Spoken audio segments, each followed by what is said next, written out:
Today we will be talking about one of Croatia's kings and the legend of his generosity that is known and told to this day.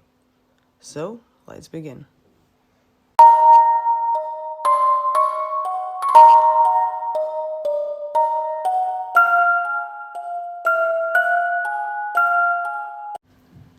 King Petar Krešimir IV, who reigned from 1058 to 1074, stands out among all Croatian rulers. It is assumed that he was crowned king in Beograd na Moru, where the royal palace was then located. During his reign, the Croatian state experienced its heyday. In the vicinity of Beograd na Moru, a legend has been preserved that King Petar Krešimir spent one Christmas Eve in the hinterland of Beograd, staying at the house of his aged servant, falconer Aprić.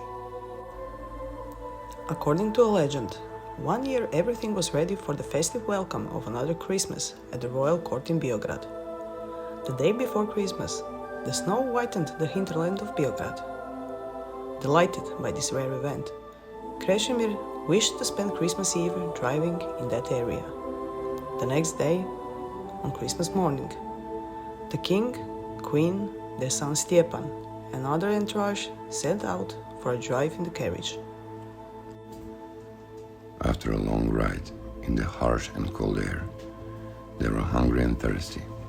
In that moment, they met two men, one young and rich, and the other old, who was modestly dressed. The wealthy nobleman Gorazd offered the king to refresh himself with wine and fish in his court, together with his courtiers. The king then turned to the old man, asking him what he would like. The old man introduced himself as his former servant, the falconer Aprić, who, after the rich man's offer, refused to invite the king to refresh himself in his cottage, because he considered that his house wasn't worthy of a king. When Krešimir heard this, he refused the rich man and decided to spend Christmas Eve with the falconer Aprić and invited Gorazd to join him. The procession soon reached a modest house that was too small for all those gentlemen. The falconer Aprić was confused, and there was an awkward silence that was broken by King Krešimir, who sat down on the bench and said, "Falconer Aprić, let's see what kind of milk and cheese your sheep have, and what kind of bread is baked in your oven." The falconer realized that the king does not ask him for what he does not have, but for what is abundant in his home, and his eyes filled with tears of joy.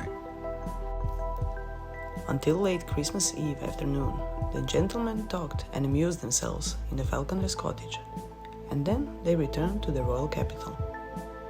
King Krešimir later commented that it was his favorite Christmas Eve in his entire life. He ordered the courtiers to bring rich royal gifts to the old falconer on Christmas. When spring arrived, the falconer Aprić planted a third one, in addition to two linden trees near his house, in memory of the goodness and mercy of the Croatian king Krešimir. Hey guys, as usual, thank you for listening. If you like the video, please comment, share, like and subscribe. If you like books about mythology, be sure to check out my book House of Durga. I will leave a link down below. This has once again been one of Croatia's myths and legends. My name is Jelena Hrvoj. And I'm Daniel Fiket. And we will hear you next week. Bye! Bye.